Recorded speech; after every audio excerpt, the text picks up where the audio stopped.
This program is for discussion purpose only. Business Plus TV or any of our anchor does not bear any responsibility or liability towards the content.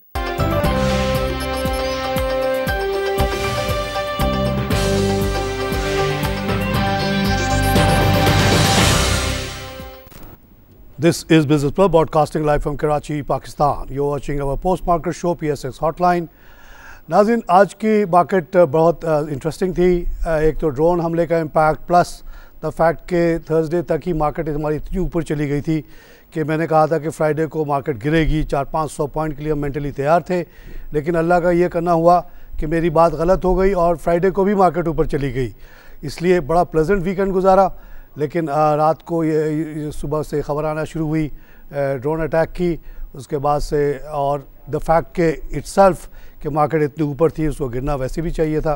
तो आज की market शुरू होते ही जो है एकदम 250 minus पे चली गई थोड़ी देर के अंदर, 1-1.5 घंटे के अंदर। लेकिन उसके बाद बड़ा रेजिलियंस शो किया मार्केट ने और मार्केट फिर उठना शुरू हो गई। तो देखते देखते -100 हुआ और माशाल्लाह अभी क्लोजिंग जो हो गई है वो प्लस पे हो गई, 29 plus. A very pleasant surprise, very happy with this situation कि मार्केट आज हमारी 36,723 पे 100 इंडेक्स खड़ा है। 100 में 33 का लॉस है, 21,362। ऑल शेयर्स में 4 का लॉस है, 24,845।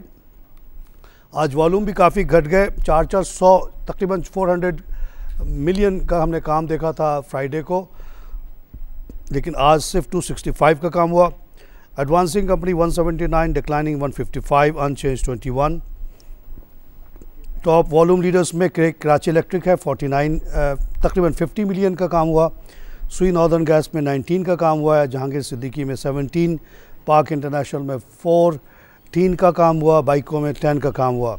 टॉप गेनर में रफान मेज़ 423, Nestle Pakistan 100, island textile 42, national refinery 17 का इजाफा है, अटक रिफाइनरी में 12 का इजाफा है। और टॉप लूजर्स में पाक टोबैको है 37 लॉस, बेनेरो टेक्सटाइल में 24 का लॉस है, सनरे टेक्सटाइल में 18 का लॉस है, हीनो पाक मोटर में 14, सनोफी एवेंटस में 13 का लॉस है। तो जो इंटरनेशनल सिचुएशन थी उसमें अगर देखा जाए तो हमने ये देखा है कि दुनिया भर में मार्केट ऊपर नीचे होती रही है। ऑयल प्राइसेस नीचे आई हैं, उसकी एक वजह मेजर ये बताई जा रही है कि ईरान ने कह दिया कि वो फ्रीज़ की तरफ नहीं जाएगा। दूसरी जो इम्पॉर्टेंट इवेंट थी हमारे ओवर द वीकेंड, वो मॉनेटरी पॉलिसी के अनाउंसमेंट, जिसमें अनएक्सपेक्टेडली 25 बेसिस पॉइंट की कमी की गई और उसका इम्पैक्ट हमने देखा कि आज तमाम के तमाम बैंक्स जो थे वो उनकी कीमतें नीचे आई हुई थी। तो जनरली जो है हम फेवर करते हैं कि रेट ऑफ इंटरेस्ट जितने नीचे आ जाए, ज़ीरो पे आ जाए तो बहुत ही अच्छी बात। इन्फ्लेशन पे भी ज़ीरो पे आ जाए। इन्फ्लेशन कम तो ज़रूर हुआ लेकिन अभी भी ज़ीरो पे नहीं है, लेकिन गुंजाइश मौजूद थी इन्फ्लेशन और 6% रेट पे, जिसके बेसिस पे ये 25% की कमी की गई है। तो this is to boost economy further. बैंकों को नुकसान होगा लेकिन तमाम इकॉनमी के लिए बहुत अच्छी खबर है कि इंटरेस्ट रेट 40 ईयर लो पे आ गया है। तो ये इसको हम चाहते हैं कि मज़ीद कंटिन्यू करे। जहाँ तक ये वक्ती मसला था ड्रोन वगैरह का, आप देखें कि आप लोगों को इन चीज़ों से ज़्यादा इन्फ्लुएंस नहीं होना चाहिए। ये आते हैं और जाती हैं ख़बरें और उसके बाद मामला फिर ठीक हो जाते हैं। बहुत प्लेजेंट सरप्राइज़ है कि मार्केट इस लेवल पे खड़ी है। और कुछ लोग जैसे डॉक्टर रसूल आए थे कुछ दिन पहले, उन्होंने कहा है कि एंड ऑफ जून तक वो 38 का मार्केट देखते हैं और उसके आगे भी लोग 40 की बात करें। तो अब ये मार्केट 40 पे जाएगी या 30 पे जाएगी, ये एक $1 मिलियन क्वेश्चन है। ये हमेशा हम डिस्कस करते रहते हैं। हर आदमी की अपनी अपनी व्यू है। जहाँ तक मेरा ज़ाती ताल्लुक़ है, आप लोगों को देखा कि 2012 में जब मार्केट 10 की थी तो मैंने 50,000 की बात की थी और मुझे लगता था कि ये पीरियड बहुत लंबा होगा इंतज़ार का। लेकिन अब मुझे प्लेजेंट सरप्राइज़ है कि ऑलमोस्ट 37 का लेवल इस वक्त हम देख रहे हैं और डॉक्टर रसूल वगैरह कहते हैं कि 38 वेरी सून। उसके बाद अगस्त वगैरह में 40 की भी बातें हो रही हैं। तो देखते हैं किसकी बात सही होती है। ज़ाती तौर पे मैं समझता हूँ कि 40 is achievable with in this year. नाज़रीन, इकॉनमी पे जनरल बात करने के लिए एसएम आरिफ साहब को हमने दावत दी है, वेल नोन इकानमिस्ट। आरिफ साहब, स्टॉक की तो बारे में मैंने बता दिया। आपसे फ़ायदा उठाते हुए मैं चाहूँगा कि आपसे पता करूँ कि एक तो पहला आज की जो इम्पोर्टेंट न्यूज़ है जिसको हम इग्नोर नहीं कर सकते, गिवन द फैक्ट इतनी ज़्यादा गर्मी है कि मुसलसल हमारे फार्मर्स जो हैं प्रोटेस्ट कर रहे हैं सिंध में भी और पंजाब में भी। क्या उनके मसाइल हैं, क्यों वो इतनी इस गर्मी में बाहर निकले हुए हैं? 144 को भी डिफाई कर रहे हैं वो। जी हाँ, मेरे ख्याल में थोड़ा सा देखिए, फार्मर्स पहले तो उनकी अपनी सेल्फ ऑर्गेनाइजिंग कैपेसिटी नहीं होती, तो थोड़ा बहुत तो इसमें ट्रिगरिंग एलिमेंट होता है, कोई उनको मैनेज करने की कोशिश कर रहा होता है। मगर अंडरलाइन फैक्टर ये है कि जहाँ पे वो अपनी पार्टिसिपेशन शो कर रहे होते हैं उसमें ये कि एंड प्रोड्यूसर जो है is not the real beneficiary of the price inflation जो हम देख रहे हैं कमोडिटी प्राइसेस। बल्कि मैं तो ये कहता हूँ कि अभी डबल डिसएडवांटेज हो रहा होगा कि अभी आने वाले रमज़ान में आप प्राइसों के ऊपर इम्पैक्ट देखेंगे जिसके ऊपर कोई अंडर करंट्स नज़र नहीं आ रहे हैं कि गवर्नमेंट इन चीज़ों को कंट्रोल करनी, और ऑन द अदर साइड जो रियल प्रोड्यूसर है इस हार्श कंडीशन में जो चीज़ें गुड्स और सर्विसेज प्रोड्यूस कर रहा है, they are not the real beneficiary of these prices. तो मिडिल में जो एडवांटेज ले रहा है उसको थोड़ा सा एड्रेस करने की ज़रूरत है ऑन अ लार्जर इंटरेस्ट। एक साइड तो ये है जो इसमें आड़ती आप कहें या बीच में मिडल मैन जो है उसमें गवर्नमेंट की प्रोक्योरमेंट में भी थोड़ा सा मेरे ख्याल में डिफेक्ट्स इंडिकेट होते हैं इसी हवाले से।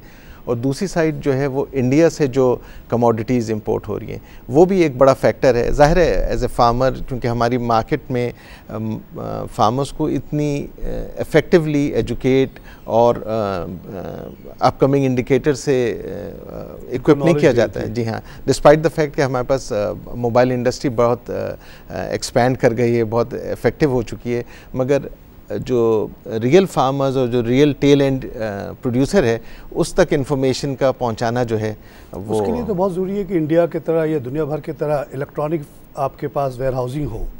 जैसे ही कोई आदमी जाके मिसाल के तौर पे बहुत सारा आलू कहीं जमा करता है तो इलेक्ट्रॉनिकली पूरे मुल्क में ये खबर फैल जाए कि भाई उकाड़ा में इतना मन आलू आ गया है, एक साहब लेके आ गए, उसी तरह टोटल होता चला जाए कि उकाड़ा में इस वक्त इतना आलू पड़ा हुआ है और सजावल में इतना आलू पड़ा हुआ है, और सबको आप टोटल करके कहते हैं कि टोटल आलू इतना हो गया, तो उसी हिसाब से फिर अगर कीमत हो जैसे इंडिया वगैरह में होता है, ये चीज़ तो यहाँ अभी तक डेवलप ही नहीं हुई है। तो हाउ फार्मर्स विल नो कि वीट की प्रोडक्शन बहुत ज़्यादा हुई है या बहुत कम हुई है। जो आम आर्थी है वो तो बहुत आसानी से मैनिपुलेट करके जिस रेट पे चाहे ले लेता है उससे। देखिए, हमारे पास तो जो मेजर क्रॉप है वो सारी एरियल सर्वे से बड़ी आराम से प्रेडिक्शन उसकी होती है, और ये नहीं है कि बिल्कुल लास्ट मिनट पे होती है, काफ़ी एक्सटेंसिव प्रेडिक्शन उसकी होती है। और अभी नहीं 20 साल से डिफरेंट इंस्टीट्यूट्स हैं जो प्रोजेक्शंस कर रहे होते हैं।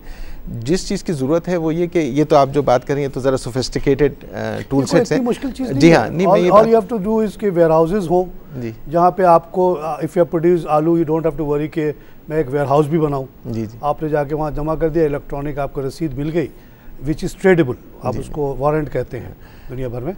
आपने उठा के आरिफ साहब ने तारिक खान को भेज दिया, तारिक खान ने किसी और को भेज दिया, एंड में जिसको चाहिए वो आके जाके निकाल के ले आता है वारंट की बेस पे। ये तो बड़ी कॉमन सी चीज़ है। मैं कीनिया जैसे पुराने मुल्क, छोटे मुल्क में रहा हूँ, way back in 80s banking करता रहा। वहाँ T and coffee was on warrant, it was a tradable paper which could be very easily get finance from the banks and everything. 80s में अगर कीनिया कर सकता है तो हम लोग अभी तक क्यों नहीं कर पाए? नहीं, मैं जिन चीज़ों की बात कर रहा हूँ तो बड़ी सिंपल सी है कि अगर फार्मर को यही पता चल जाए कि क्रॉप की कंडीशन क्या है और प्रोड्यूस कितना हुआ है, सरप्लस है, शॉर्टेज है, क्या है, तो वो चीज़ें, ये तो वो चीज़ों से भी इम्पैक्ट हो रहा है जो बाहर से इंपोर्ट हम कर रहे हैं, वो उसको कोई इंडिकेशन नहीं पता चलती सडनली। जी सब सबसे बड़ा मसला ये है कि हमने अफ़गानिस्तान से वो ट्रेड पैक कर लिया है कि इंडिया का माल थ्रू पाकिस्तान जाएगा अफ़गानिस्तान, लेकिन इन प्रैक्टिस ये हो रहा है कि वो अफ़गानिस्तान के बजाय लाहौर में ही अब डाउनलोड उतर जाता है माल। तो इससे बड़ी डिस्टॉर्शन आई है और अक्सर कमोडिटी में हमारे फार्मर्स को बहुत तकलीफ़ हो रही है इस वक्त। मैं थोड़ा सा इसका मवाजना उससे भी करूँगा कि अगर आप डेवलप्ड यूरोपियन मार्केट देखें, ईस्टर्न और वेस्टर्न यूरोपियन मार्केट्स के अंदर, वहाँ भी जो छोटी इकोनॉमीज़ हैं जहाँ पे उनका बड़ा डिपेंडेंस है एग्रीकल्चर के ऊपर भी, सडन चेंज जो है बड़ा सेटबैक देता है फार्मर्स को। और यहाँ तो बेचारे इनके पास तो कोई सेकेंडरी मैकेनिज्म होता ही नहीं है, ना बैंकिंग सिस्टम उनको सपोर्ट कर रहा होता है, ना कोई और चीज़ें। तो उनकी पूरी जो क्रॉप प्रोड्यूस करने के तक जितनी एफर्ट थी वो एकदम सडन शॉक के हिस्से में। तो ये पहली दफ़ा नहीं है, हर दफ़ा होता जा रहा है। तो इस पर याद दिलाऊँ आपको कि ओकाड़ा में एक इलेक्शन हुआ, जी जी, जिसमें ओकाड़ा के लोगों ने ये किया। Okara is the major potato producing place, वहाँ की सबसे अच्छी सोसाइटी, नाम उसका नाम ही है पोटैटो सोसाइटी। मैं गया हुआ हूँ। तो उन्होंने गवर्नमेंट को कई दफ़ा प्रोटेस्ट करने के बाद, माल रोड पे कई दफ़ा ट्रक्स एंड ट्रक्स ऑफ आलू गिराने के बाद, जब गवर्नमेंट से कोई रिएक्शन नहीं आया, ना पीपीपी ने कोई लिफ्ट किया उनको, ना पीटीआई ने लिफ्ट किया, ना नून लीग के बड़े बड़े जो लोग हैं उन्होंने लिफ्ट किया, तो उन्होंने अपना एक कैंडिडेट खड़ा कर दिया। और उस कैंडिडेट को इतने वोट मिले कि तमाम पार्टीज कंबाइंड को ना मिले। वो एक आम सा पोटैटो प्रोड्यूसर था। तो ये अब देखिए कि ये प्रोटेस्ट जो है अब ये पॉलिटिकल शेप भी लेता जा रहा है। ये जो लाहौर में भी हो रहा है, इससे पहले ओकाड़ा में हुआ, जिसमें औरतों को भी पकड़ के बहुत बड़ी तादाद में बंद किया गया। उसमें एक औरत मर भी गई गर्मी की शिद्दत से। इस पे सोशल मीडिया पे तो आउटक्राई शुरू हो चुका है। मेरे जैसा आदमी चुप तो नहीं बैठेगा, जहाँ तक मेरे आवाज़ है मैं तो उठाऊँगा, शो में भी उठाऊँगा, सोशल मीडिया भी उठाऊँगा। तो गवर्नमेंट के लिए अब सोचने की सिचुएशन है कि यहाँ पे एग्रीकल्चर के प्रॉब्लम्स को देखे। देखिए, ये तो फिर भी वो लोग प्रोटेस्ट कर पाते हैं जो मेन लाइन के नज़दीक हैं। वो प्रोड्यूसर्स जो कि फार फ्लंग एरियाज़ में और रिमोट एरियाज़ में, उनकी तो कोई सुनवाई ही नहीं है, ना तो प्राइस के हवाले से, ना वैसे उनकी अंडरटेकिंग। मगर मेरा ख्याल है कि हम इतना जब हम एडवांटेज लेना चाहते हैं तो हम तो एग्री बेस्ड सोसाइटी भी कहते हैं और उसके ऊपर क्लेम भी बहुत करते हैं, इलेक्शन में बहुत सारे नारे। मगर रियल सेंस में हम देखें जो लास्ट ईयर और ईयर बिफोर लास्ट जो है उसके थोड़ा जो इन्फ्लेशनरी इम्पैक्ट था प्राइसेस की वजह से, कि कमोडिटी प्राइसेस गिर रही हैं और उनको कॉम्पनसेट किया जा रहा है, तो एक तरफ तो प्राइसेस बढ़ गई, मगर रियल फार्मर की सिचुएशन देखें वो डिटीरिएट होती चली जा रही है। तो मेरे ख्याल में इसको टाइमली एड्रेस करने की ज़रूरत है। और लार्ज फार्मर्स तो अपना इंटरेस्ट तो किसी ना किसी तरह से सेफगार्ड करते हैं प्री अरेंजमेंट्स और एग्रीमेंट्स करके, मगर ये जो स्मॉल फार्मर जिसके पास कोई मैकेनिज्म नहीं होता। अभी आप वीट की मिसाल ले रहे हैं ना, जी जी, वहाँ पे बड़ा क्लियर कट डिस्क्रिमिनेशन है। जी, if you are a large farmer, if you are MNA MPA नाजिम व्हाटएवर, तो आपको वो बारदाना मिल जाएगा, वो थैलियाँ मिल जाएंगी जिस पे लिखा होता है गवर्नमेंट ऑफ पंजाब या government of Sindh. And as a privileged part of the society you can sell your wheat at 33 rupees without any problem, बहुत हर सूबे में। मगर आप अगर वो उन सर्किल में नहीं हैं रूलिंग क्लास के, तो आपके पास पैदा हो गया 100 मन या जो भी, अब आप क्या करेंगे उसको? आपने पहले से कर्जा लिया हुआ है, बेटियों की शादी तय की हुई है जो कि कटने के फ़ौरन बाद होती है, तो आप क्या करेंगे? आप रोड पे जाएंगे, वहाँ कोई ना कोई आढ़तिया बैठा हुआ है तराजू लेके, वो कहेगा यार इस दफ़ा तो बड़ी ज़्यादा प्रोडक्शन हो गई है, पूरे मुल्क में कीमत गिर चुकी है, 20 रुपये में तुम बेच दो फ़ौरन, नहीं तो कल और गिर जाएगा। वो बेच देगा 20 रुपये में। और जैसे आपने कहा कि despite the having smartphones which is very common now, they don't have the knowledge कि एक्चुअल क्या हुआ है। वो जो इलेक्ट्रॉनिक आपने एरोप्लेन की सर्वे वगैरह की बात की, उसका भी उसको इल्म नहीं होता आमतौर से। नहीं, वो तो मतलब उस तक पहुंचाना किसकी जिम्मेदारी, गवर्नमेंट की या इंस्टीट्यूशंस की जिम्मेदारी है? वो तो बिल्कुल नीचे है। हालांकि आजकल बहुत आसान है, आप चाहें तो आप पहुँचा सकते हैं। बल्कि वीट का आपने तस्करा किया तो मैं थोड़ा सा ये भी इंडिकेट कि अभी जो गवर्नमेंट के पास जो पिछला स्टॉक जो ख़राब हो रहा है, उसकी भी सूरत हाल आप देखिए कि ना तो हमने उसकी प्रॉपर प्लानिंग की हुई है, ना उसकी अर्ली कंजम्पशन में लाने के लिए वो चीज़ें, ये मतलब इस तरह से जाती हैं, लेकिन गरीबों को सस्ता नहीं देते ये जी ज़ालिम हुक्मरान जो है। जी, तो ये एक बड़ा क्योटिक, अगर मैं आपको थोड़ा सा लेके चलूँ, मुशर्रफ के टर्म में जब एंड ऑफ मुशर्रफ टर्म था, इलेक्शन जो हुए थे, वहाँ पे जो मैनिपुलेशन वीट की हुई है वो बड़ी हिस्टोरिकल थी कि पहले तो स्टॉक एक्विजिशन हो गई, फिर सडनली उसको मॉर्गेज करा दिया गया। अच्छा, मॉर्गेज करा, मतलब बैंकों के कमोडिटी प्रोटेक्शन के अंदर, और उसके अंदर लोन्स लेके वो इलेक्शन में वो अलग यूज़ हुआ और पब्लिक की एक्सेस से बाहर हो गई, तो वो डबल डिसएडवांटेज है। एक तो पहले सरप्लस वीट जो थी वो बैंकों के कस्टडी में चली गई, और वहाँ से फिर पिल्फरेज अलग हुई, वो अलग स्कैंडल्स हैं जो उसको देखा जाए।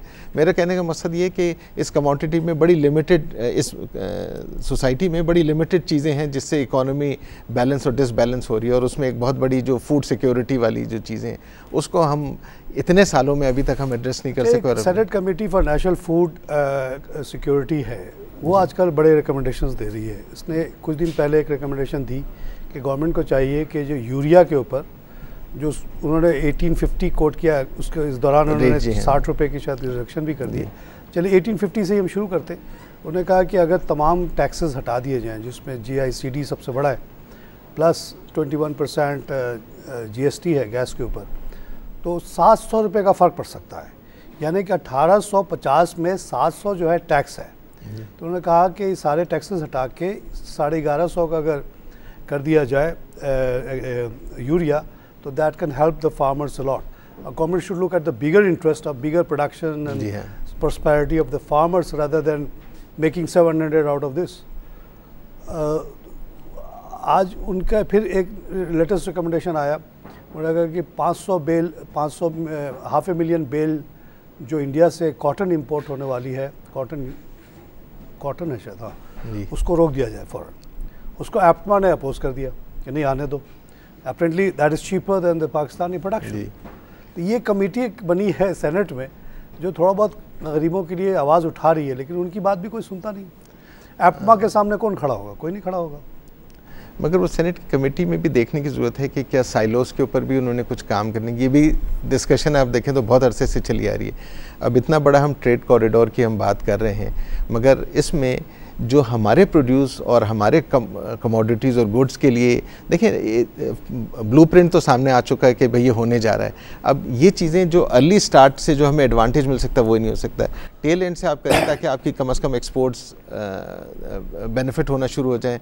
और अगर कोई ऐसे रीजन्स के अंदर जहाँ पे रिमोट रीजन्स थे, जहाँ पे प्रोडक्शन फैसिलिटी तो अच्छी है मगर मार्केट में आने तक उसका बड़ा डिसएडवांटेज होता है, वो रूट्स पहले बिल्डअप करना शुरू किए जाएँ, तो ये कोई मुझे कोहेसिव प्लानिंग का फुकदान नज़र आता है। लिप सर्विस तो ज़्यादा है, मगर यानी कॉन्क्रीट लेवल के ऊपर वो अभी मेरे ख्याल में कुछ एक्शन देखें ना। अगर हम ये जो 2 रिकमेंडेशन उन्होंने किए हैं in the interest of the farmers, उसको गवर्नमेंट ने इतनी आसानी से इग्नोर कर दिया because of the strong lobbies like एप्टमा। तो इस तरह से आप देखें तो और चीज़ों में भी, अब ये शुगर की बात कर लें, आप शुगर में ये कह के 13 रुपये की सब्सिडी दी गई। दार साहब ने इसको एक्सप्लेन किया कि ऐसा था कि शुगर मिल मालकान के पास पैसे नहीं थे टू पे of the farmers for the purchase. तो हमने कहा कि जी ठीक है, 1 मिलियन टन आप एक्सपोर्ट कर दें, 13 रुपीज़ का आप सब्सिडी पर केजी। लेकिन उसका नतीजा क्या हुआ? फार्मर्स को तो पेमेंट मिली या नहीं मिली नहीं पता, वो तो रुलाते हैं उनको। आम कंज्यूमर जो पाकिस्तानी है, जिसमें एक आम फार्मर भी आ जाता है, उसकी जो चीनी की कीमत थी वो 50 रुपये से बढ़ के 64 की हो गई। तो वो डबल लॉस में है ना। जी हाँ, बिल्कुल। यानी प्रोड्यूस भी उसने लोअर प्राइस पे दिया और अब वो महंगे खरीद रहा है। वो नहीं खरीदा, चलो गन्ना प्रोड्यूस करने से चीनी तो नहीं बन जाती ना, चीनी तो उसको खरीदना ही है मार्केट से। तो गन्ना तो उस गरीब ने बहुत सस्ते में दे दिया, उस पर भी रुला के 6 महीने पे उनको पेमेंट मिल गई।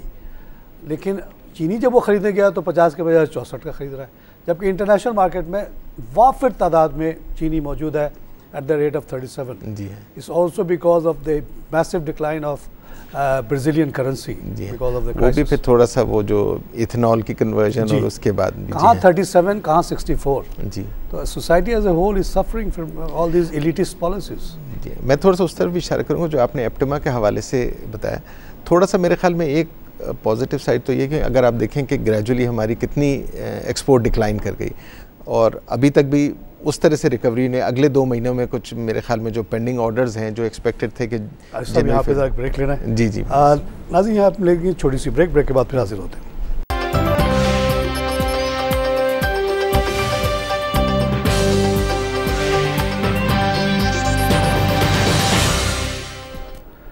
नाज़रीन, वेलकम बैक। मार्केट के बाद हमने आरिफ साहब से बात शुरू की है, ये जो फार्मर्स के प्रोटेस्ट है, और हम देखते हैं कि काफ़ी डिस्टॉर्शन हम देखते हैं प्राइसेस में, वीट के, शुगर के और चीज़ों के। और हमारे जो फार्मर्स हैं, ऐसा लगता है कि वो बड़े डिसएडवांटेजेस पोजीशन में आ गए हैं, इसीलिए इस गर्मी में वो बेचारे इस वक्त प्रोटेस्ट करने के लिए मजबूर हैं। 144 लगा हुआ है, वो ओकाड़ा में भी लगा हुआ था, उसके बेसिस पे बड़ी तादाद में इन लोगों को अरेस्ट कर लिया गया, इंक्लूडिंग औरतों को, जिसमें कुछ औरतों की जान भी चली गई ड्यू टू सफोकेशन। तो ये अनएक्सेप्टेबल सिचुएशन है। Government should address the issues of our farmers, चाहे वो सिंध के हों चाहे पंजाब के हों। सिंध के फार्मर्स का कहना है कि जी जब तक कि हमें लेवल प्लेइंग फील्ड इंडिया से नहीं मिलती, इंडिया से इस तरह से खुली तजारत की इजाज़त नहीं होनी चाहिए। उन्होंने बताया कि जी उनको जो सिंध में फार्मर्स को बिजली मिल रही है वो 17 रुपये पर यूनिट मिल रही है, पंजाब में 10 रुपये। तो उन्होंने इंडिया की तो बात नहीं की जहाँ शायद 5 रुपये पर यूनिट मिल रहा है। उन्होंने कम से कम पंजाब के बराबर तो हमें कर दो। दूसरी बात यूरिया की है। यूरिया जो है उसकी कॉस्ट ऑफ प्रोडक्शन ही यहाँ बहुत ज़्यादा है। यहाँ पे जो 4-5 प्लांट हैं बहुत इनएफिशिएंट लगते हैं क्योंकि गवर्नमेंट के टैक्सेस हैं 700 के, और अगर वो हट भी जाए तो 1150 का ये यूरिया बना रहे हैं, जबकि दुनिया भर में इस वक्त जो कीमत है वो 800 की है 50 की बोरी की। इंडिया सब्सिडी देके उसको 500 रुपये में दे रहा है, 500 पाकिस्तानी रुपए में। इस सूरत में हमारा आलू का प्रोड्यूसर, गंदम का प्रोड्यूसर और शुगर का प्रोड्यूसर कैसे कम्पीट करें इंडियन इंपोर्ट से, जो कि बहुत आसान है due to Afghan trade agreement. Afghanistan के नाम पे ट्रक निकल जाए वाघा से और आके लाहौर में उतर जाए और दिखा दिया जाए कि वो अफ़गानिस्तान गया, बड़ा आसान काम है पाकिस्तान में। तो people are suffering. Asim Arif sahab का भी यही ख्याल है कि ये डिस्टॉर्शंस जो हैं बहुत बड़े पैमाने पे आम लोगों को इम्पैक्ट कर रहा है negatively, and government should look into this. Sir हमने वीट की बात की और शुगर की बात की, बल्कि मैं थोड़ा सा एक अलग एक सिंध के हवाले से बताऊँ। जैसे अभी खजूर की क्रॉप आप देखिए जो कि रमज़ान आ रहा है, तो मैं इसका मार्केट प्राइस आप देखिएगा जो बाइंग होती है, और इसमें भी एक बड़े सेटबैक है कि जो इंडिया से इंपोर्ट हो रही है वहाँ से हमें डिसएडवांटेज हो रही है। अक्सर ये crops because of cross border relationship ये परचेज़ हो जाती हैं वहाँ इंडियन साइड से, अच्छा। और शिफ्ट होती हैं वाया दुबई। तो दोनों तरीके से हम लूज़र्स हैं। मैं इंडिकेट सिर्फ ये कर रहा हूँ कि जिनको एडवांटेज लेने वाला है वो इन्हीं फील्ड्स के अंदर अपनी इंटेलिजेंटली ये अपॉर्चुनिटी को। तो हमारे सिंध का जो खजूर है ज़्यादातर इंडिया एक्सपोर्ट होता है वाया दुबई। जी हाँ, जाता तो बॉर्डर से नहीं होता है, यानी अच्छा जाता बॉर्डर से ही है? नहीं, वो जाता तो एक्सपोर्ट की शक्ल में है, मगर उसकी प्राइसिंग जो है जो बायर हैं वो इंडियन साइड से आके बाइंग हो जाती है उसकी। अच्छा। और वो उनके नाम से एक्सपोर्ट भी होता है, वो तो जो रियल फॉरेन एक्सचेंज बेनिफिट है वो भी नहीं हो रहा था, और जो डोमेस्टिक मार्केट में होता है उसमें उतरने से पहले वो बाय हो चुका होता है। तो ये भी मतलब मैं सिर्फ बात करूँ कि अगर हमें एनालाइज करना है मार्केट की एग्रीकल्चर और उनके हालात बेहतर बनाने हैं, तो थोड़ी सी ये जो इल डूइंग्स हैं इनको भी थोड़ा सा क्लोजली ऑब्जर्व करने की जरूरत है। अभी क्या ये सीज़न है, अभी आने का खजूर का सीज़न है? मैं ये रमज़ान के हवाले से बात कर रहा हूँ। तो रमज़ान में कीमत बहुत बढ़ जाती है, तो उसके हम कहते हैं कि डिमांड बढ़ गई, सप्लाई वही थी। तो अभी जो सिंध में जो खजूर आता है किस सीज़न में आता है, किस वक्त आता है? ये तो थोड़ा सा पहले हो चुका होता है, मगर इसका तो जो चीज़ मैं आपको बता रहा हूँ कि जब क्रॉप रेडी हो रही होती है उस वक्त सेल होने की उसको अलग प्राइस मिल सकती है, मगर क्योंकि वो हैंड टू माउथ होता है तो उसकी परचेजिंग पहले हो जाती है क्रॉस बॉर्डर सिनारियो में। तो क्रॉप तो तैयार होने के बाद उसी के हवाले हो जाती है, मगर उसको प्राइस जो है वो राइट प्राइस नहीं मिल पाती है। ये मैं यानी लार्ज जो बड़े स्पेशलाइज्ड स्लेट पे बहुत पहले ले लेते होंगे और फिर रमज़ान वाला में बेचते होंगे तो बहुत ज़बरदस्त प्रॉफिट होता है। जी हाँ, बहुत ज़बरदस्त प्रॉफिट भी, और उसको भी बेचारे को डिसएडवांटेज है कि वो जो रियल प्राइस इंक्रीज़ है उसका भी वो एडवांटेज नहीं ले सकता। खजूर अपना ही खजूर खरीदेगा बहुत महंगी कीमत पे बाद में। बड़ा अनफॉर्चुनेट है। मेरा इशारा सिर्फ ये है कि जहाँ पे बिल्कुल बिलो पॉवर्टी लाइन की हम बहुत बात करते हैं, मगर हम उनके रियल इश्यूज़ को एड्रेस करने की बात करें। एज एन इकोनॉमिस्ट आपका तो मेन फोकस वो उन्हीं पे होना चाहिए जो रियल पॉवर्टी लाइन के हैं। जी हाँ, उससे आपको अल्लाह भी सिला देगा कुछ और आवाम भी देगी। और वो एरियाज़ जहाँ पे आप अभी थोड़ा सा अगर ग्रीन वेजिटेबल्स और इनकी बात करें, जो शहरों से ज़रा नज़दीक के इलाके हैं जहाँ पे प्रोड्यूस हो सकती है, वहाँ भी यही हाल है, क्योंकि वो इतना हैंड टू माउथ है कि उसके पास वो मार्केट में लाने की कैपेसिटी नहीं होती है, सब्जी मंडी भी नहीं आ पाता। जी हाँ, और वहाँ पे भी लाने के बाद ज़रा उसके परचेजिंग पैटर्न, मेरे ख्याल में किसी वक्त ज़रूरत है कि एक कॉम्प्रिहेंसिव रिसर्च प्रोग्राम जो है ना ज़रा शहरों के हवाले से। आखिरी दफ़ा मैं सजावल से गुजर रहा था तो वहाँ लाइन से ट्रक खड़े हुए थे टमाटर के, और यकीन मानिए 5 रुपये kg पे भी लेने वाला कोई नहीं था। मुझे इतना अफसोस हुआ, मैंने कहा यार बेचारे ने प्रोड्यूस किया होगा, दिन रात लगा रहा, खाद डाला, पानी डाला, अब वो 5 रुपये एक ट्रक के ऊपर। कहता है सर इससे, मैंने कहा कराची लेके जाओ यार, यहाँ थोड़ा महंगा बिक जाए। यार इतना पैसे ही नहीं है कि हम कराची तक पहुँच पाएँ, इतना डीजल ही नहीं है मेरे पास। तो अभी ये कोई भी 5 रुपये पे ले ले, मैं छोड़ने के लिए तैयार हूँ। नहीं तुम्हारा तो कॉस्ट ही पूरा नहीं हुआ तो सब कोई कॉस्ट। बलूचिस्तान में भी यही सिनारियो जो बिल्कुल बॉर्डर पे कि वो बेचारे शहर तक नहीं ला पाते हैं और उनकी क्रॉप डिस्ट्रॉय। बाज़ लोगों ने काम किया है कि वहीं पे ले जाके पेस्ट में कन्वर्ट करके वो ला ली जाए, मगर ज़ाहिर है हर चीज़ की एक मार्केटेबिलिटी रहती है। मगर मेरा कहने का मकसद ये कि यहाँ पे पाकिस्तान की एज ए सोसाइटी अगर हम देखें तो who is to look after this poor men's interest, वो कोई नहीं है यहाँ पे। अच्छा, ये एक अजीब बात है आरिफ साहब कि डेमोक्रेसी चल पड़ी है। पहले तो डिक्टेटरशिप थी, चलो भाई डेमोक्रेसी आने के बाद भी हम ये देखते हैं कि कोई आवाम के तरफ तवज्जो नहीं है, क्योंकि उनको ये बात पता है कि आवाम कहने को तो डेमोक्रेसी है लेकिन आवाम डजेंट मैटर। जीतता तो वही है जो इलेक्टेबल होता है, चाहे वो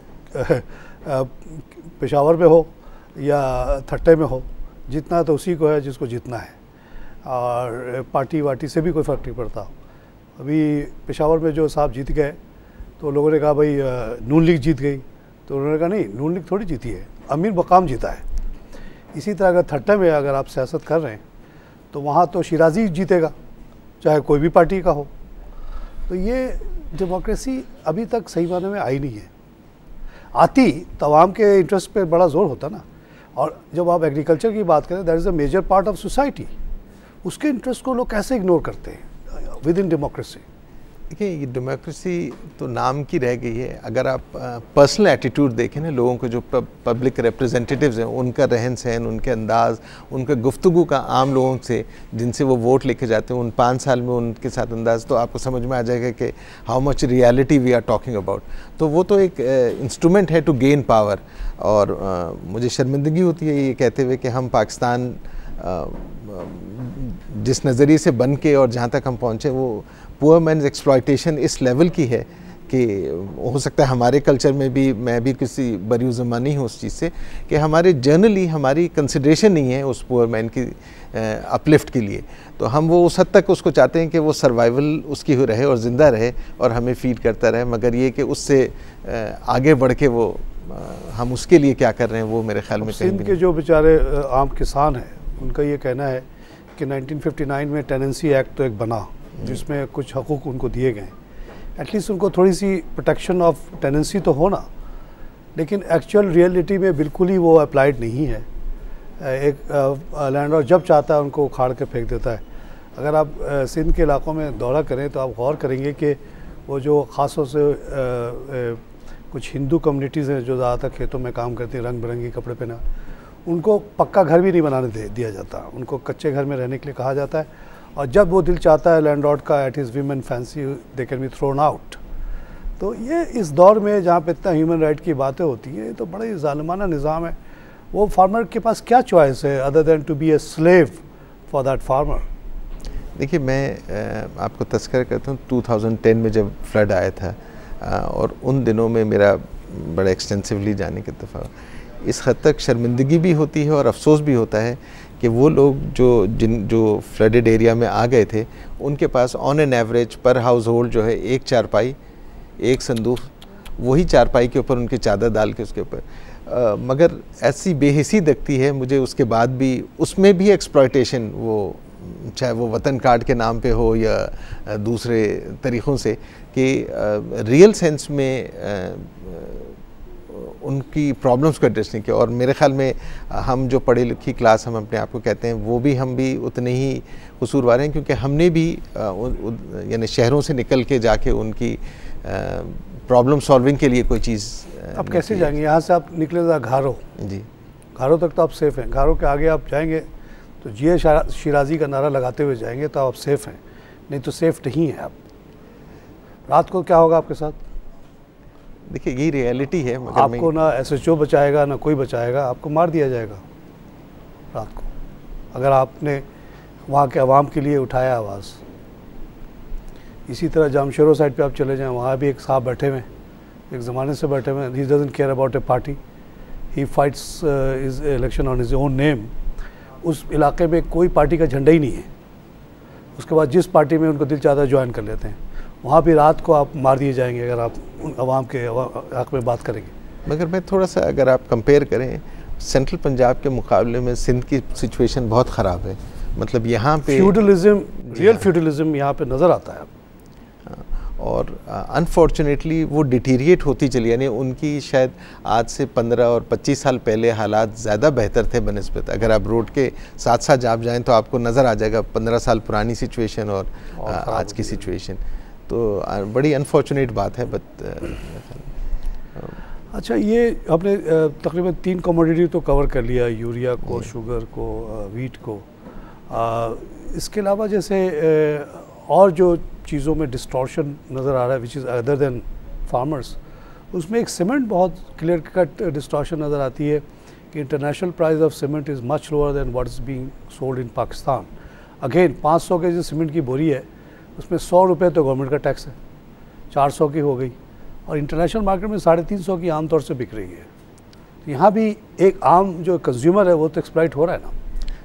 यहाँ पे खैर सीमेंट में भी हमारे जो हुज हू हैं, जो सीमेंट प्रोड्यूसर्स हैं, उन्होंने भी कार्टेल बनाया हुआ है। जी हाँ, उधर पहले उनकी एक्सपेक्टेशन ये थी कि उनकी प्रोडक्शन कैपेसिटी वो फुलफ़िल कर सकेगी इंटरनेशनल मार्केट और नेबरिंग मार्केट यानी मिडल ईस्ट की मार्केट के अंदर, मगर अनफॉर्चुनेटली उन्होंने बहुत लेट रियलाइज़ किया कि जो some of the raw material which exported from Pakistan contributed to Indian cement industry, तो इंडिया ने किसी हद तक उनका शेयर जो है ईट अप किया है। मगर पाकिस्तान क्योंकि अब वो शॉर्ट, उन्होंने अपनी प्रोजेक्शंस और प्रोडक्शंस उस हिसाब से बिल्डअप की हुई थी, तो वो प्राइस का एडवांटेज, और ज़ाहिर है ये तमाम इंडस्ट्रीज़ जो हैं वो कंज्यूमर की डिमांड पे प्राइस एडजस्ट नहीं हो रही होती, और पॉलिटिकल क्लाउड इतना ज़्यादा रहता है, आपको अंदाज़ा है कि वहाँ पे प्राइस एडजस्टमेंट, तो आपकी कंस्ट्रक्शन कॉस्ट भी ज़्यादा हो गई, कॉस्ट ऑफ लिविंग ऑब्वियसली इसका।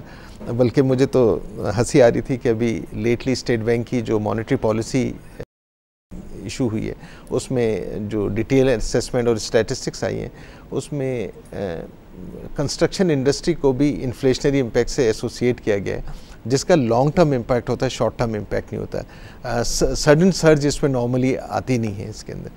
तो हमारा जो फेयर असेसमेंट का अंदाज़ है वो भी किसी हद तक डिस्टॉर्ट होता चला जा रहा है, और हम चीज़ों को इन राइट पर्सपेक्टिव एनालाइज नहीं करने लगे हैं, जिसका नतीजा ये होता है कि फिर हम पहली दफ़ा तो शायद हम समझते हुए गलत असेसमेंट करते हैं, उसके बाद हम उसी ख्वाब ख्याल में रहते हैं, और हम फिर जो करेक्शंस जहाँ पे रिक्वायर्ड होती हैं वहाँ पे हम कर नहीं रहे। अच्छा, इन चीज़ों पर मैं रोज़ाना की बुनियाद पर आवाज़ उठाता हूँ, सोशल मीडिया पर भी और यहाँ भी।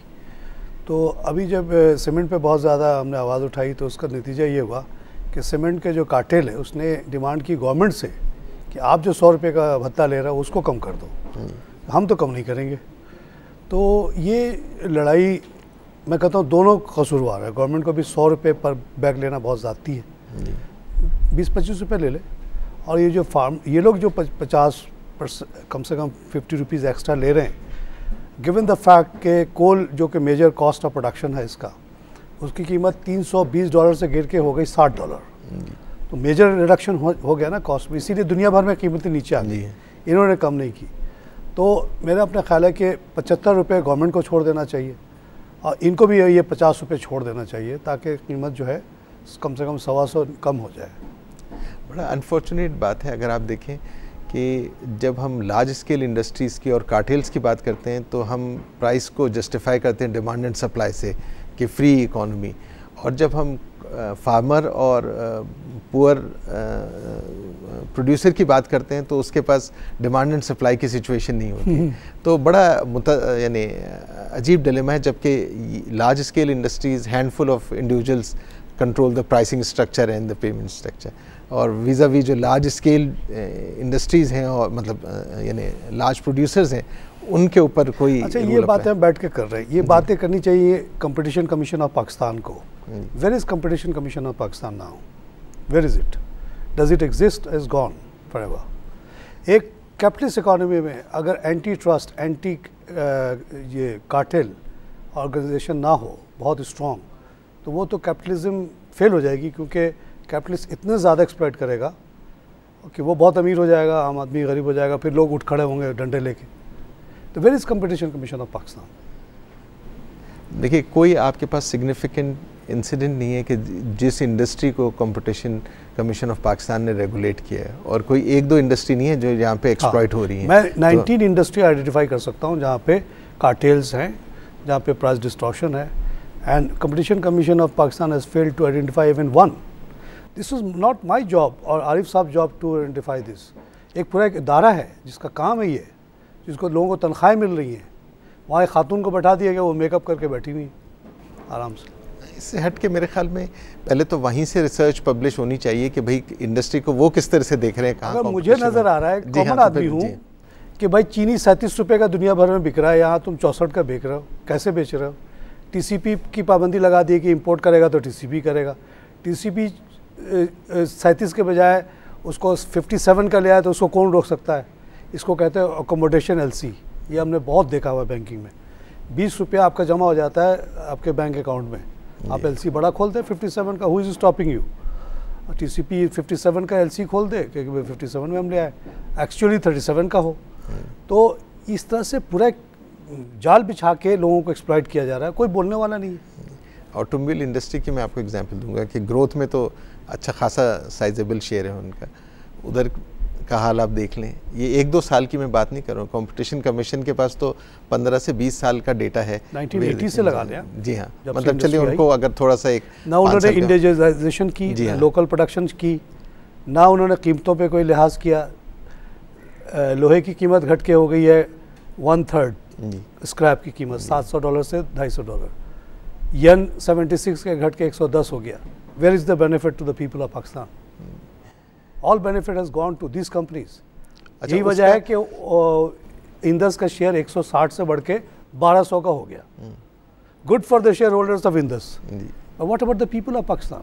Who is looking at the interest of the people of Pakistan? नहीं, और वो प्लाउ बैक भी नहीं हुआ। चले इंडस्ट्री अगर आप एक्सपैंड करती, अभी आपने जब स्टॉक प्राइस उसी पैसे से अगर ये लोकल बना देते गाड़ी, 100% कहते थे कि ये टोयोटा कोरोला 100%, तो मैं खुश हो जाता। या मल्टी रेंज कर देते लोअर यूजर के, मतलब किसी भी लिहाज से।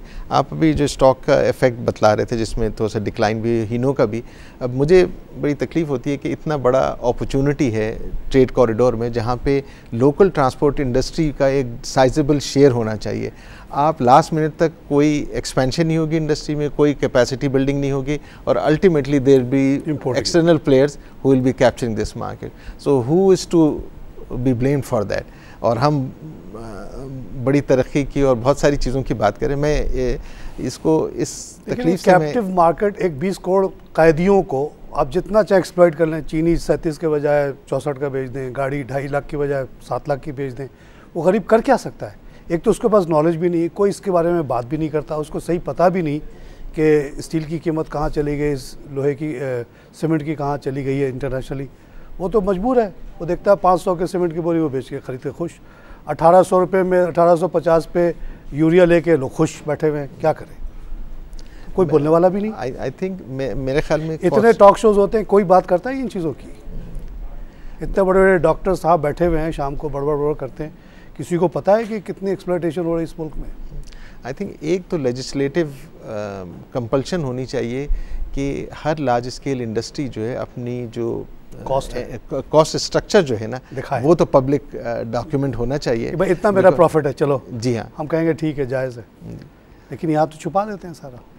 मतलब बड़ी अनफॉर्चुनेट बात है कि हमारे जब हम प्रॉफिट्स देखते हैं, वो ऐसे ज़बरदस्त इंडस्ट्रियलिस्ट हैं कि उनकी पिछले 50 साल में कभी रिकॉर्ड में नहीं आती कि ये इंडस्ट्री के प्रॉफिट है, मगर जब आरिफ साहब प्रोग्राम का वक्त खत्म हो गया, बड़ी इंटरेस्टिंग बातें हुई। नाज़रीन, हमने प्राइस डिस्टॉर्शन पे बातें की और हमने बात की बहुत सारे आइटम्स पे, और हर जगह हम देखते हैं कि यहाँ पे प्राइस डिस्टॉर्शन है, और बेचारा आम किसान भी उसको कुछ नहीं मिल रहा, और आम जो सारिफ है उसको भी बड़ी तरह से एक्सप्लॉइट किया जा रहा है।